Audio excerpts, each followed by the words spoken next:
ada, oke. Balik. Bang. Ya Pak, malah Pak. Pak Rocky tadi gimana?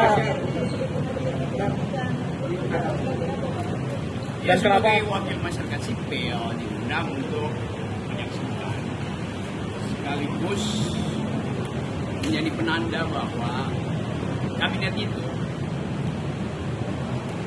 juga jadi efektif kalau ada tokoh-tokoh mantan napi. Jumur Hidayat itu mantan narapidana, tapi dia seorang intelektual. Dia belajar tentang Tuhan, ekonomi, lingkungan, dan ITB. Jadi karena dia saya kenal, maka saya dampingi. Itu alasan saya. Terus, apa lagi? Tadi ngobrol sama Seskap apa Pak? Tadi ya saya ngobrol dengan Seskap. Dia ngomong tentang ethics of care dan ethics of right. Ethics of care artinya cara secara psikologis memperlihatkan kepemimpinan melalui bahasa tubuh. Bukan melalui tubuh ya, melalui bahasa tubuh. Nah, bahasa tubuh kita ada dua, bahasa tubuh yang terucap dan bahasa tubuh yang tersembunyi. Ya, saya bilang Pak Teddy ini mampu untuk memilah kapan bahasa tubuh yang terucap itu dipamerkan, kapan bahasa tubuh yang sifatnya psikologis itu disimpan untuk hal-hal yang komentar. Itu udah. Bang Rocky juga Ya, pokoknya ada. Sama Pak Prabowo ya saya salaman tadi dan Prabowo kan teman saya diskusi. Beliau, oh Pak Rocky, terima kasih hadir dan ternyata Pak Rocky masih disiden. Tapi Anda lihat wajahnya wajah bercanda, masa disiden. Disiden tahu artinya kan? Google kalau nggak tahu lu wartawan ya. Nah, cukup ya. terakhir Bang. Tadi sama Mas Gibran juga tadi. Gini ini. Kementerian Lingkungan, yang lain saya nggak komentari. Kementerian Lingkungan itu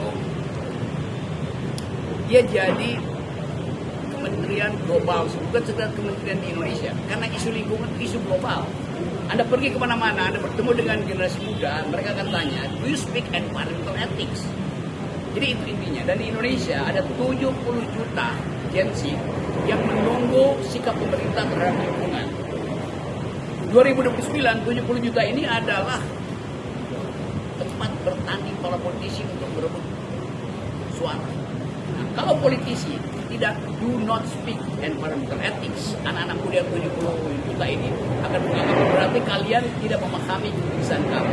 Berarti kalian tidak mau membayar utang yang kalian ambil dari kami, generasi yang akhirnya harus hidup dengan bau busuk, dengan sampah, dengan ketidakpastian dan itu. Jadi saya anggap bahwa Pak Jumur itu mewakili kepentingan minimal 70 juta langsung anak muda. Apalagi kalau dihubungkan dengan keinginan untuk menjadikan environment itu sebagai sumbangan kita pada planet dunia global kan itu.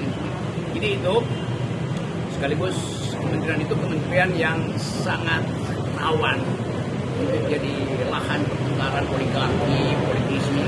Jadi saya jaminkan bahwa saya akan mensupervisi wilayah itu dari masyarakat sipil. Itu saya bukan bagian dari kabinet, tapi saya mau jaminkan bahwa masyarakat sipil akan bersama dengan Pak Jumur.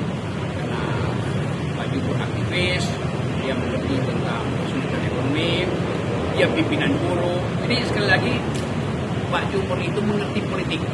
Nah, kalian saya minta supaya seringlah datang ke kantor Pak Jumur, bertengkar dengan dia soal itu. Jadi itu soal kita semua. Oke. Oke ya. Salam sehat. Gue naik gunung dulu ya. Nanti Pak Jumur terangkan lebih detail. Oke. Terima kasih Bang Rocky. Ya, yuk.